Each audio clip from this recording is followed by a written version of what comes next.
Alright, what's up everyone? So some of you may have seen this thing, made a few videos on it before, but yeah, I had it installed in my bathroom for about a year or so, and it worked fine, but it started having issues again recently. The spring in here isn't very good, and it would just stay running a lot, so you'd have to like kind of finesse the handle to get it to shut off. When I pulled it out, you can kind of just see all that nasty corrosion running along it. I've already started tearing this off too. It was seized up pretty good, but you can see all that, don't focus on the trucks. See all that kind of build up on there. So, slightly annoying, but told you guys I would make a video of the inside of it someday. Today's gonna be that day. I meant to do this like a year ago when I had it all torn apart before, but never got around to that. So, wow, that is nasty looking in there. Holy crap. There's the spring. Maybe it was just a spring adjustment that it needed. You can see this little end cap comes off here, and it's actually meant as an adjustment, so you can adjust the spring tension inside the faucet. I'm gonna see if I can get that off. Oh yeah, that was stuck pretty good.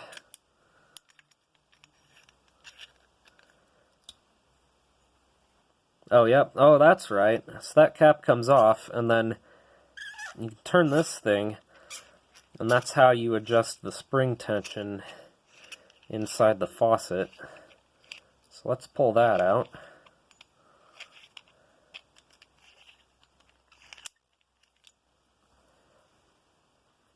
It's about the size of a nickel there.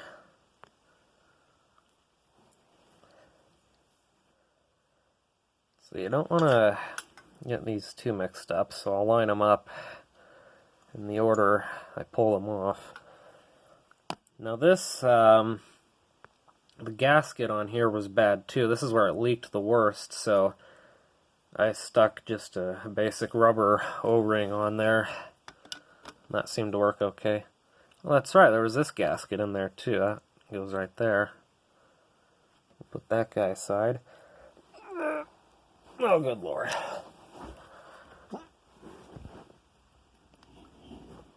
Wow, that was tight.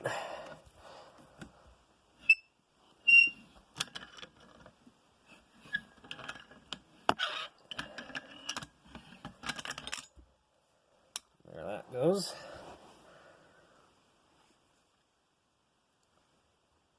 There's some sort of... Holy crap.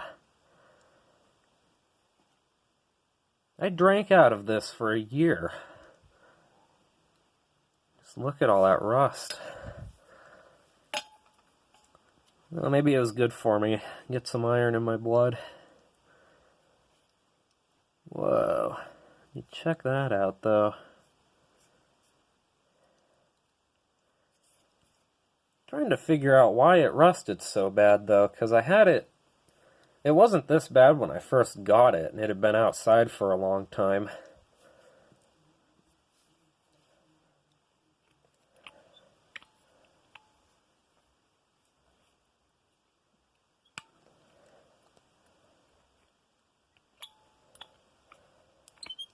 Yeah, I rebuilt it exactly how it was, and it worked perfectly up until it didn't.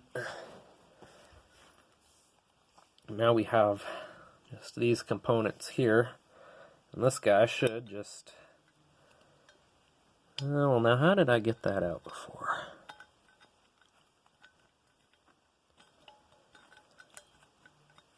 Oh, come on now.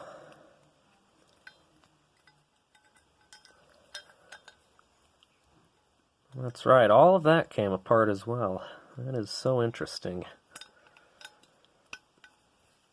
Maybe I'll just shove that back in there. Hang on a sec.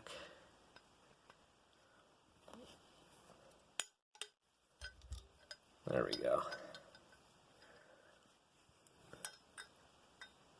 So maybe I'll see if I can get this nut off right there. Alright, that was very easy. That one just came right off. Well, that's right. There's another rubber gasket in there, so that part comes off.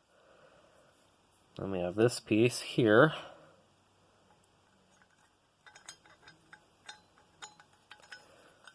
And now maybe I can pull this out.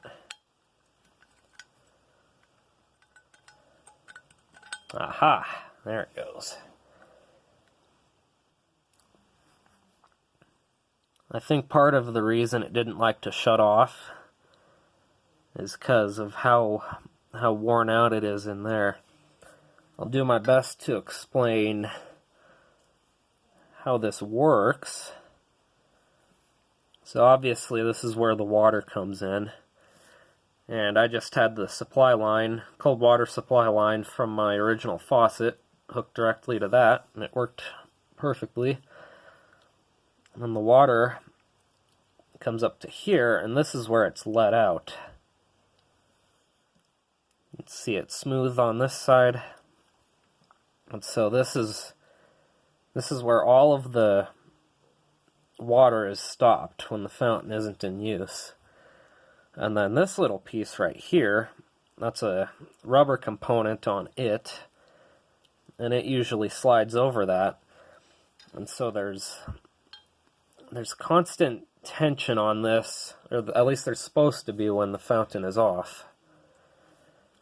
So you have constant tension on there from the pressure.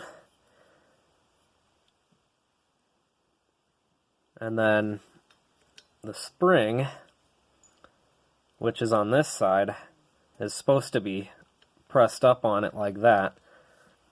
And so the handle, this little bit in the handle, is all that holds this together. So imagine water's coming up through here, like inside this, and then that one little inlet is on this rubber thing. So the handle is all that keeps that pressed together. And then when you turn the handle, you can see how this depresses a little bit. You can turn the handle either way. When that depresses, it allows this spring to push this component out, and that unplugs the little opening here. Water rushes in, and then it's forced up through this teeny little hole, and then obviously up through here and out. So despite being rusty, all these components still seem to be in good condition. I would just need to clean them up if I want to use this again. So I'm thinking my problem is in here somewhere. Because obviously, if the fountain was still running, that means that it wasn't providing enough pressure on here to keep that valve sealed up. And I think I just discovered how to fix that.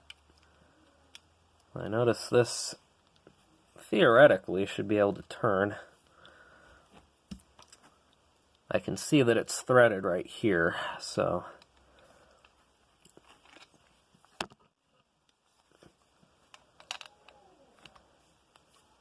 if I can get this turned out, it'll provide enough pressure against the handle, or so that the handle can push it up against that valve inside.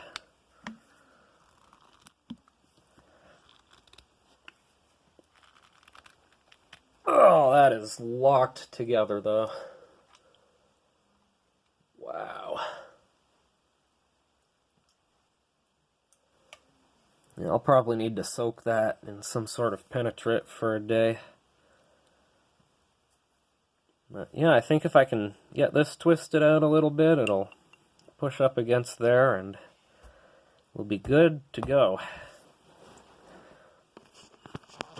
Anyways, if you made it this far, now you know how one of these 1950s drinking faucets works. Did I say that? Oh, I'm stupid. Anyways, like I was saying, now you know how one of these works, and they're actually extremely simple. Problem with mine is that it's 70 years old. It was being used by high school students up until like 2006 or so.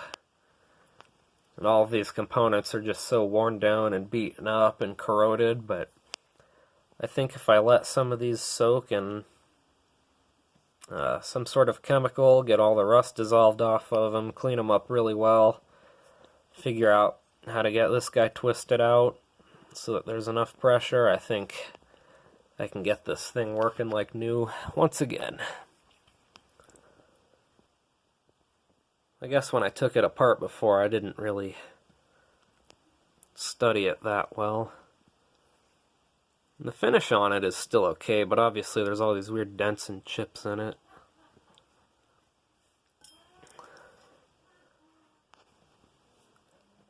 Anyways, thank you for watching.